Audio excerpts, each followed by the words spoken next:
Católico soy de sacramentos, de vela en mano y procesión. Católico soy del Evangelio, la iglesia viva y tradición. Católico soy de los que viven una eterna. Bueno, voy a hacer una pregunta. ¿Quién ha llegado tarde a una promoción en un almacén o se enteró tarde que había una promoción y no pudo aprovechar? ¿Cómo se siente uno cuando se entera que hay una promoción y uno no la aprovechó? ¿Ya para qué? Cuando uno pierde algo, una oportunidad o pierde algo que tuvo y no valoró, uno después se siente mal, después. Por eso cuando uno va a hablar del pecado y la gracia y cómo vencer el pecado, yo quisiera en esta noche primero enseñarles a los que no lo sepan qué había antes de que el pecado apareciera. Por tanto, ¿cómo fue creado el hombre por Dios antes de que cayera? Cuando uno analiza y medita cómo era el hombre antes de que el pecado apareciera, uno abre los ojos y dice, y todo eso lo perdimos por culpa del pecado. Porque uno no medita a veces qué regalos había recibido el hombre cuando fue creado por Dios antes que el pecado viniera. Voy a hablarte de 5 dones que el hombre recibió antes que el pecado entrara en la humanidad.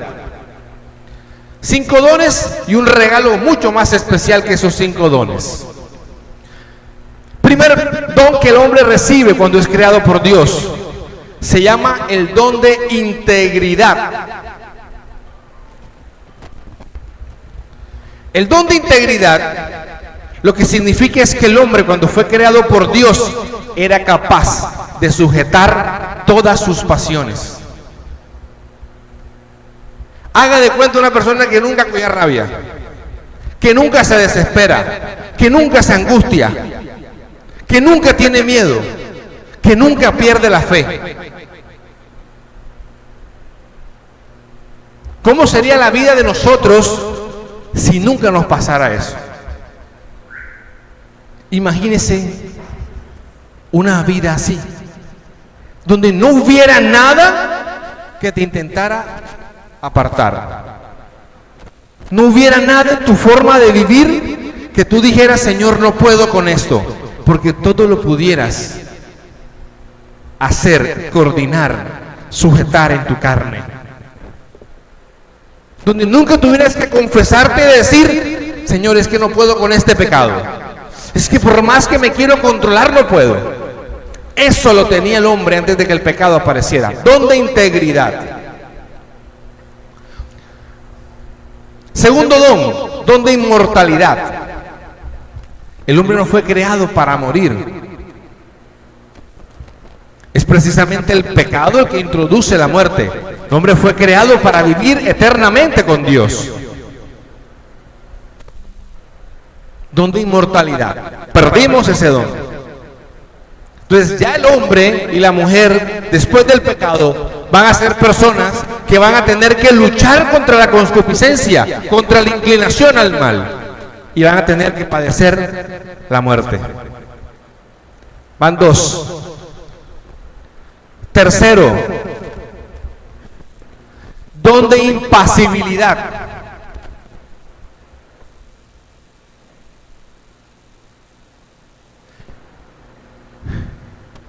Nada te inmuta, nada te cuesta con Dios. Vamos a reunirnos para orar, ¿no? El don de impasibilidad impedía que el hombre tuviera alguna dificultad en su camino de comunión con Dios. Nada aparecía para tropezar en su camino con Dios. Nada. Don de impasibilidad. Nada aparecía en ese camino para llegar a Dios. Entonces, imagínese una vida así, donde nada nos costara trabajo, no hubiera ningún ataque, ninguna piedra de tropiezo. Eso fue lo que Dios diseñó, eso fue lo que Dios hizo, eso era lo que Dios quería para todos nosotros. Cuarto don, el don de ciencia infusa, ese conocimiento que Dios era capaz de darle al ser humano para comprender la voluntad de Dios. Y uno se la pasa preguntándose, ¿cómo sabe uno cuál es la voluntad de Dios? ¿Y cómo sé si esto viene de Dios? Y uno anda preocupado, a oscuras, y si me equivoco. Eso lo tenía el hombre, el don de ciencia infusa, un conocimiento directo de parte de Dios para el hombre. Quinto, tenía un don de dominio sobre la creación. Había armonía entre el hombre y la creación. No había lo que se ve hoy en día, ese intento del hombre de traspasar la línea y querer ser Dios.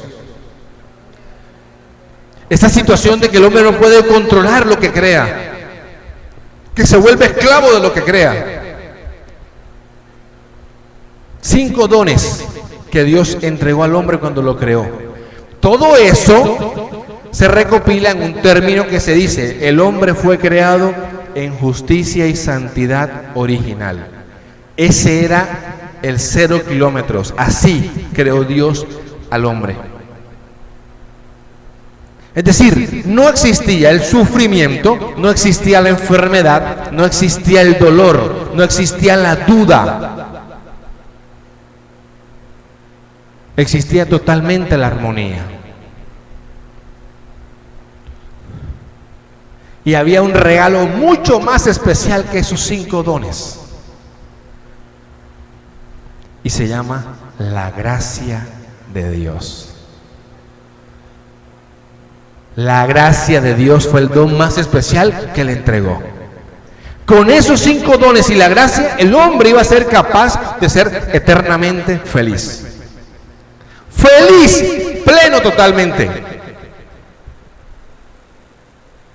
Pero ya sabemos lo que ocurre. Satanás entra en la historia, tienta al hombre para hacerlo caer y hacerlo perder todos esos dones. Y el hombre pierde totalmente esos 5 dones y pierde la gracia de Dios. Cuando el hombre pierde los 5 dones y pierde la gracia, queda totalmente vacío, destinado totalmente a estar lejos de Dios. En ese momento, haga de cuenta que se creó un cráter inmenso, donde Dios estaba de aquel lado y tú estabas acá. Y te empiezas a preguntar, como muchas veces nos pasa en la vida, que por decisiones, debilidades, ataques del enemigo empezamos a apartarnos de Dios. Y llega un punto en tu vida en que te preguntas, ¿y yo cómo caí aquí? ¿Y ahora cómo salgo de aquí? Dios, quiero llegar a donde estás tú. Y todo lo que intentas, fracasa. Vamos a hacer un puente, vamos a rellenar ese cráter para poder caminar, vamos a intentar aprender a volar, y todo lo que intentas, fracasa. Así estaba el hombre cuando el pecado entró, totalmente apartado. Entonces, ¿qué hace Dios en ese momento? Dios mira con misericordia a ese hombre que se ha apartado. Dios ve los intentos que pueda hacer el hombre para intentar volver a Él. Y Dios, que todo lo sabe, dice: por más que lo intente, jamás va a poder llegar a mí por Él mismo. Jamás va a poder llegar a mí por Él mismo. Y esa es la realidad que nosotros vivimos hoy. ¿Cuántas veces en nuestra vida llega un momento en que tú dices: yo no puedo más, yo necesito de Dios, porque ya probé todo? Y tristemente dejamos a Dios como el último camino. Cuando alguien viene a la iglesia, viene al grupo a buscar de Dios, generalmente es porque ya lo intentó todo. Es porque ya probó todo. Bueno, está bien, tocará buscar de Dios. Y Dios hasta de eso se vale. Hasta de esa actitud que tenemos nosotros. Esa actitud la tuvieron Adán y Eva. Cuando empieza Dios a preguntar, se culpaban entre ellos. Yo no fui, fue la mujer. Yo no fui, fue la serpiente. Es la incapacidad de reconocer, sí Señor, aquí estoy. Afronto, pero confío en ti. Ojo, afronto y confío. Entonces, ese cráter que se abre, ¿cómo se cierra? Dios dice, me toca a mí cerrarlo, porque ellos no pueden. ¿Y qué implica cerrar ese cráter? Volver a acercar el hombre a Dios. Cuando uno mira las otras religiones y hasta las antiguas, siempre va a ver en todas las historias que el hombre tenía que esforzarse para agradar a los dioses y para acercarse a los dioses. Nuestra fe es la única fe en donde Dios hace lo que sea para rescatar a sus hijos. En los demás tienen que hacer de todo para llegar arriba. Acá Dios se bajó. Se baja y viene a recuperarnos. Entonces, pasa algo interesante. Dios va a decidir recuperarnos cuando todavía estamos muertos. Pongamos un ejemplo.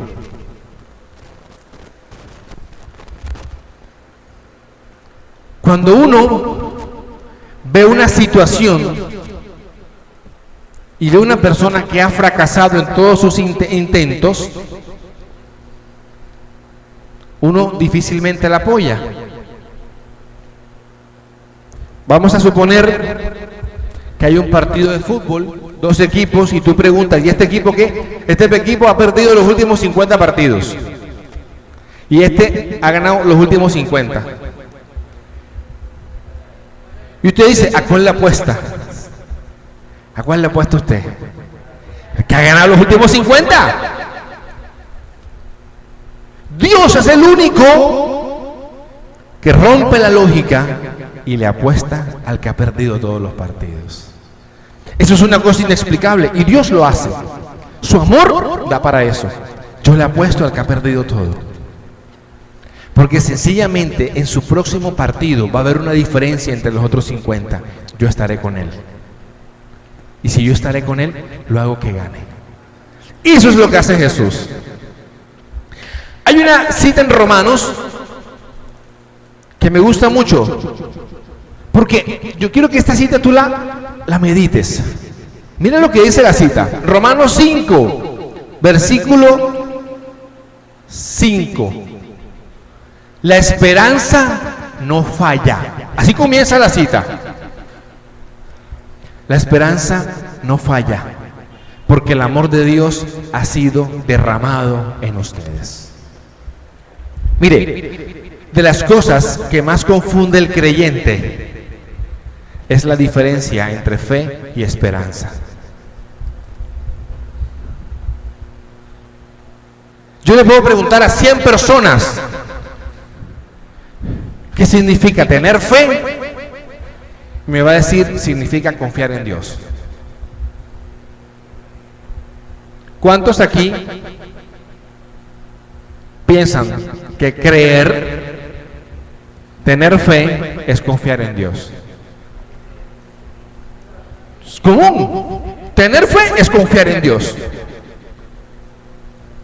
¿Cierto? Es muy común que uno lo diga. Tener fe es confiar en Dios. Pero resulta que tener fe no es confiar en Dios. Tener fe es creer en lo que Dios dice y lo que Dios hace. Y la esperanza sí va asociada a la confianza en el Señor. Yo por la fe creo y por la esperanza confío.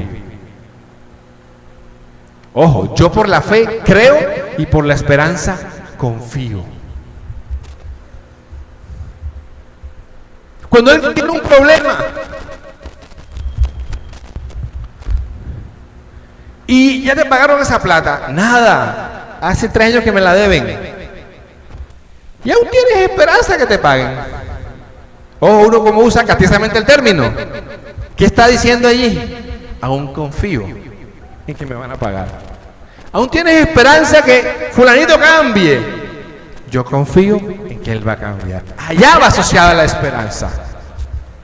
Y la fe va asociada al creer, al aceptar lo que Dios hace y lo que Dios me enseña y me dice.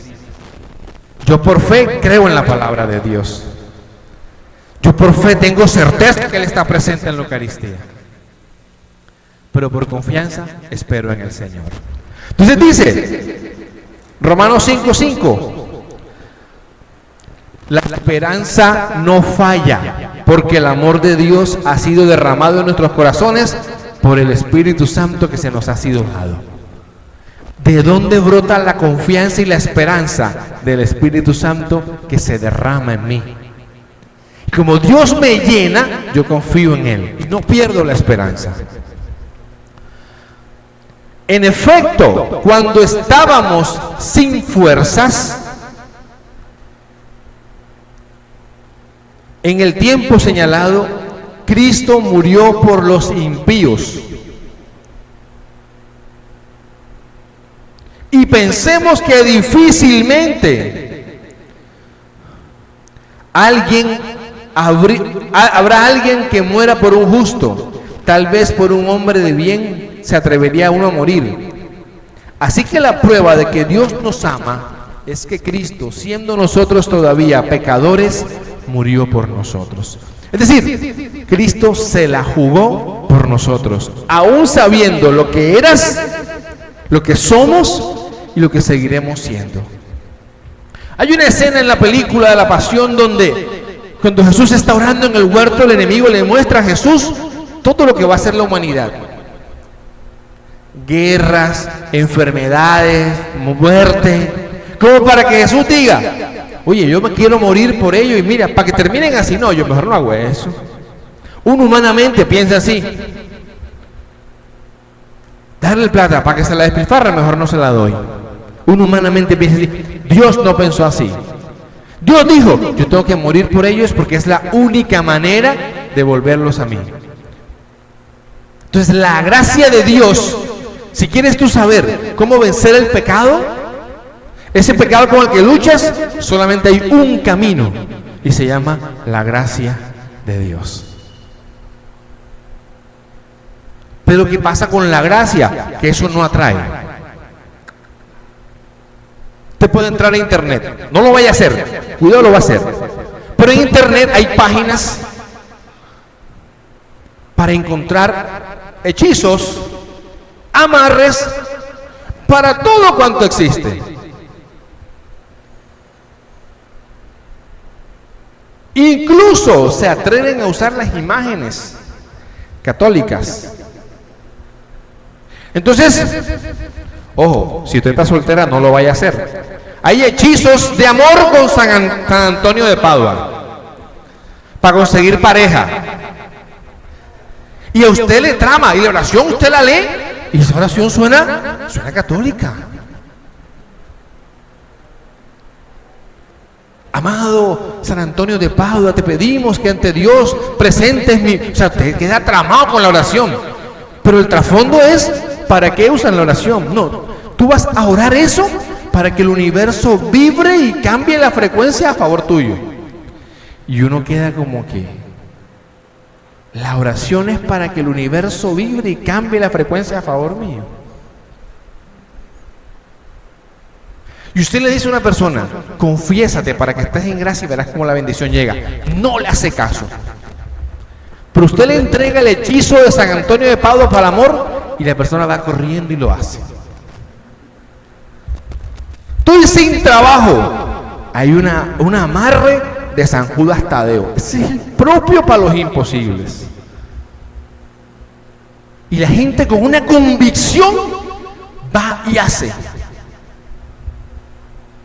váyase y busca. Yo necesito trabajo, lo que necesito es ese amarre para San Judas Tadeo, y verás que el trabajo llega. Y entonces le dicen, hágalo por 9 días, ponga una hoja blanca, ponga 2 velas y todo un ritual, y la gente emocionada lo va haciendo. Le ponen una confianza a eso impresionante. ¿Cómo quisiera uno que para salir del pecado fuera así? Pero resulta que no es la forma para salir del pecado. El único camino para vencer el pecado es con la gracia de Dios. No hay otra. Es el único camino.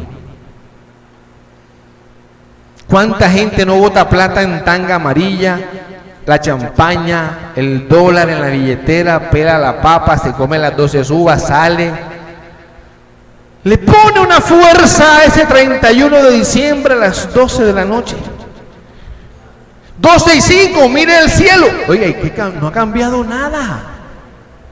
Usted ve la misma en la luna en el mismo lugar, las estrellas en el mismo lugar. Usted va a su cuenta bancaria y ve el saldo y ¿qué sale? Lo mismo. Peor, le quitaron la cuota de manejo del mes anterior. Ahora hay menos plata. No ha cambiado nada, pero la gente le pone un misticismo a que eso va a hacer un cambio. Y se levanta el 1 de enero y nada ha pasado. El 1 de enero es 1 de enero porque la Iglesia Católica estableció un calendario hace unos siglos y dijo que hoy tenía que ser 29 de marzo. En un año cambian el calendario y lo rodaron. Ya el 31 de diciembre, ya el 31 de diciembre. Ahora lo tiraron más adelante. Y la gente el 31 de diciembre le vuelve a poner un misticismo. Y quiere que su vida cambie a punta de eso. Por WhatsApp no llega, comparte esta estampita.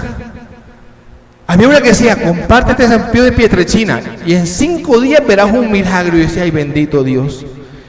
Oiga, la vida fuera tan fácil si así funcionara la bendición de Dios. Compartiendo una imagen por WhatsApp. Y hay gente que le pone una confianza a eso.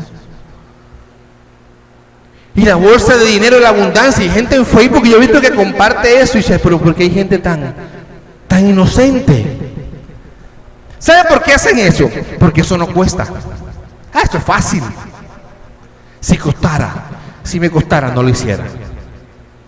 Sin embargo, la gracia de Dios es fácil de recibirla. Pero como es algo sobrenatural que no veo, el hombre siempre ha sido un ser que tiene que ver para creer.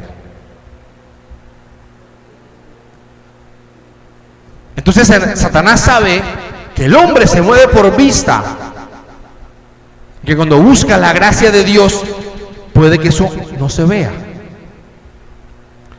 Al contrario, usted puede ver gente que comulga y llega a la casa con una cara peor que con la que se fue. Tú estabas en misa y tú comulgaste. Oye, pero ¿qué era esa cara? Entonces, no pareciera, ¿verdad? Pero eso es por otra razón, porque no estaba a la disposición interior.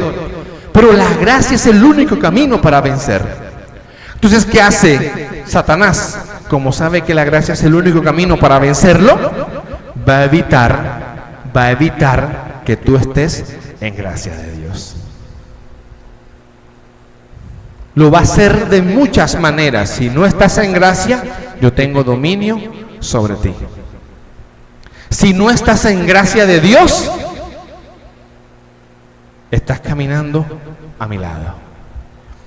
El santo cura de Ars, ese que está allá, tiene una frase que dice: si nunca en tu camino te has encontrado de frente con el diablo, es porque están caminando en la misma dirección. Esa frase es fuerte. Esa vida relajada donde a mí el evangelio nunca me mueve, nunca me toca, siempre es para otro, donde no sufro tentaciones. Cuidado, esa vida tan relajada, esa zona de confort tan grande, cuidado. Dice así el enemigo, dice así el santo cura de Ars. Van caminando en la misma dirección, porque no, por eso nunca se tropiezan, porque van los dos por el mismo camino. Entonces, el terreno donde juega Satanás para vencernos se llama pecado. Es un terreno que tiene tan fácilmente dominado que uno le juega el juego al enemigo. Entonces, si yo no sé qué es pecado, difícilmente me aparto de él. Voy a hacer una prueba. En este grupo de acá, díganme cuál es el séptimo mandamiento. ¿Se da cuenta? Satanás dice, ¡ay, niña! ¿Cómo se van a apartar del pecado si ni siquiera lo reconocen y lo identifican? ¿No desean la mujer del prójimo? Fly. No, tampoco.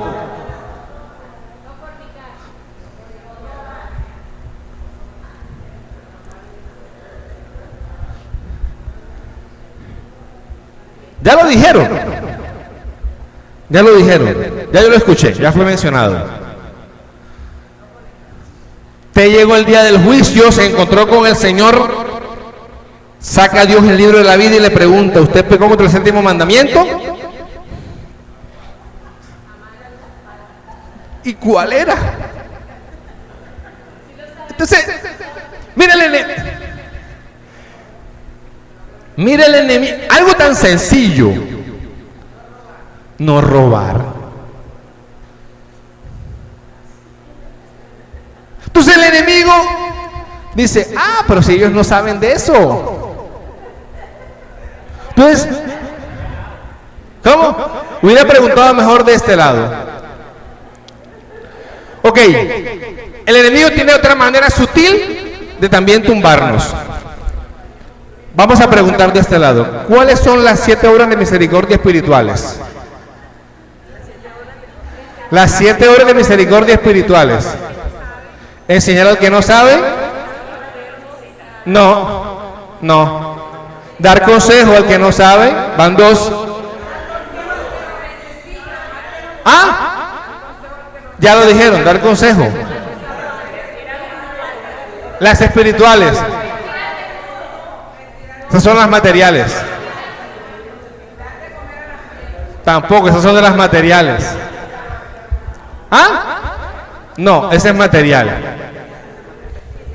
Sufrir con paciencia los defectos de los demás. La propia para uno que es casado. Allá se rieron. Entonces, cuando uno no conoce qué es lo bueno que debe hacer, ni reconoce dónde está el mal del que se tiene que alejar, uno tiene la guerra perdida con el enemigo. Y hay un pecado que le encanta al diablo. El pecado venial.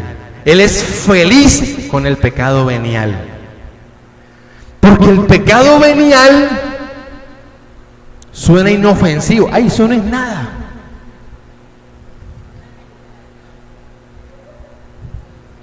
Y el cristiano no sabe identificar qué es un pecado venial. ¿Quién sabe qué es un pecado venial? A que se dé cuenta. Está el enemigo aquí muerto a la risa, viendo carnadas y presas. El que no es mortal. Obvio. Que no rompe la comunión con Dios. Y muchas veces el pecado venial uno lo dice, ay, eso no es nada. Y se va acumulando. Y se va acumulando. Y luego se convierte en un hábito que me hizo presa fácil del pecado mortal. Entonces el pecado venial se convierte en un pecado que uno ni lo nota. Y a veces uno escucha, el pecado venial no se confiesa, te lo perdonan al comienzo de la Eucaristía, en el acto penitencial. ¿Viste? Entonces uno se despreocupa del pecado venial. Pero el pecado venial me va disponiendo y predisponiendo al pecado mortal.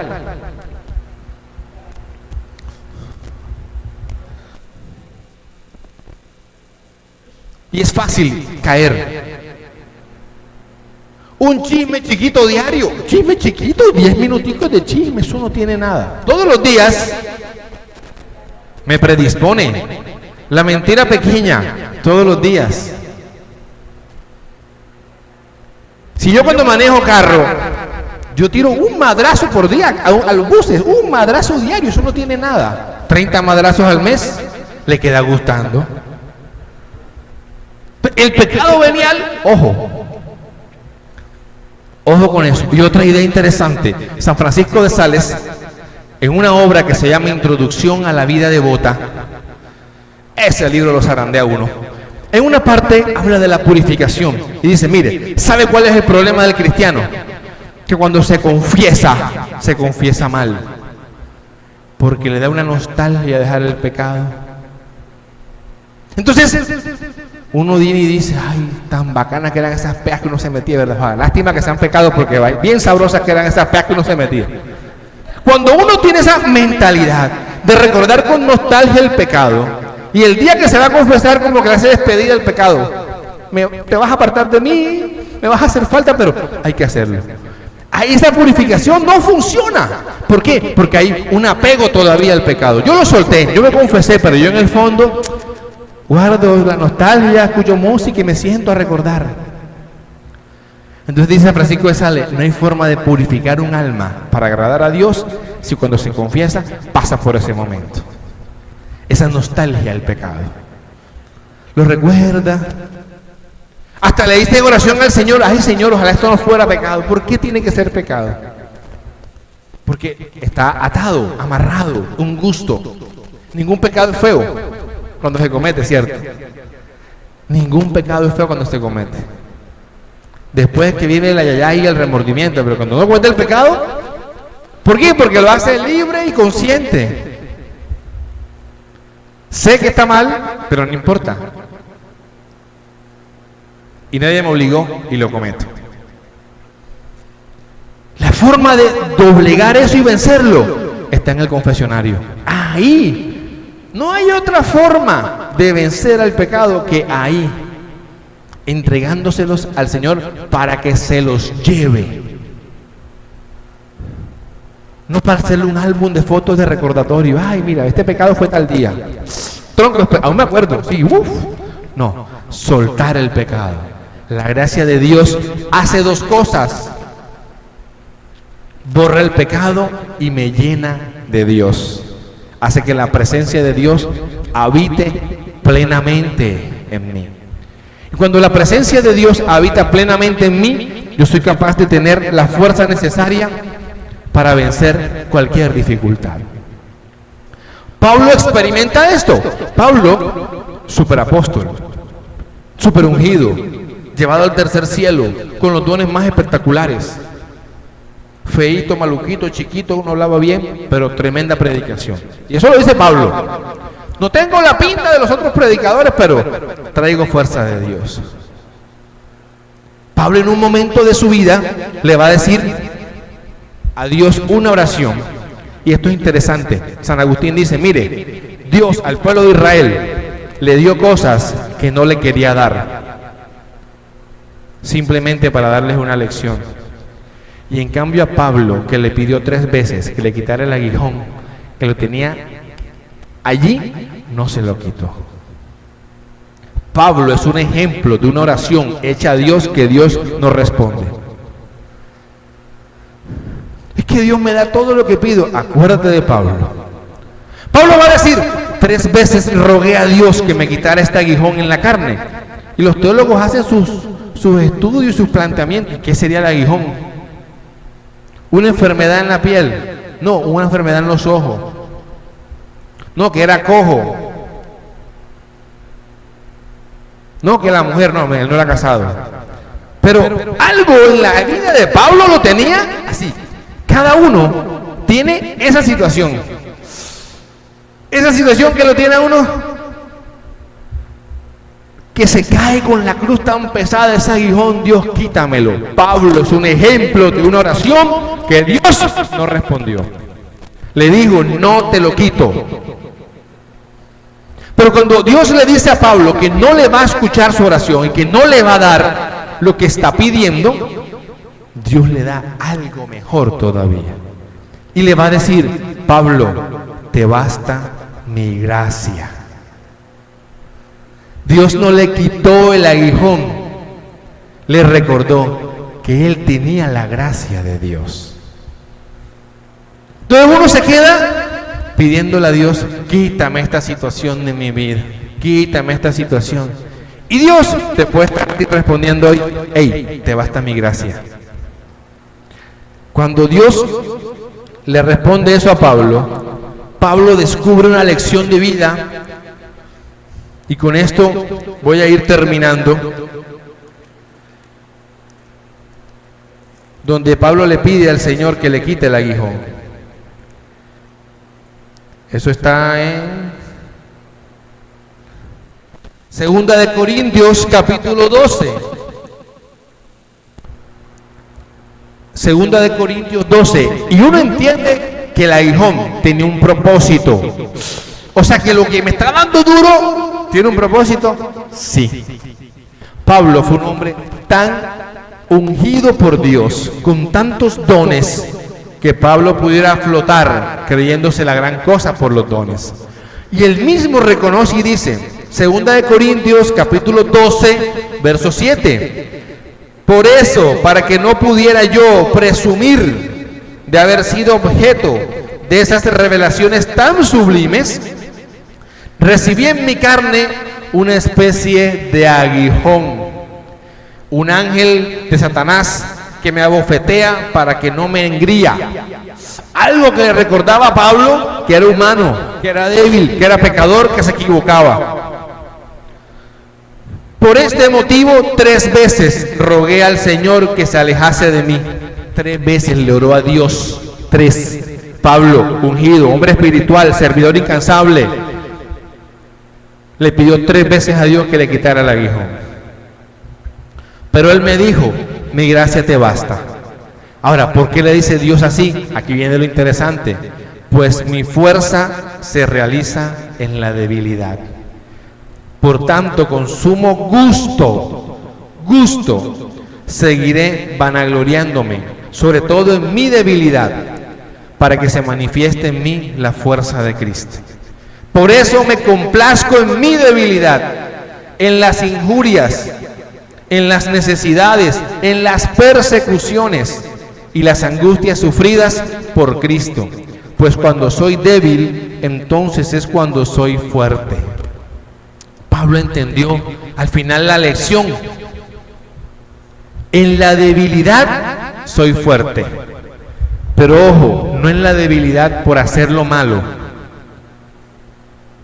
sino en la debilidad por seguir a Cristo.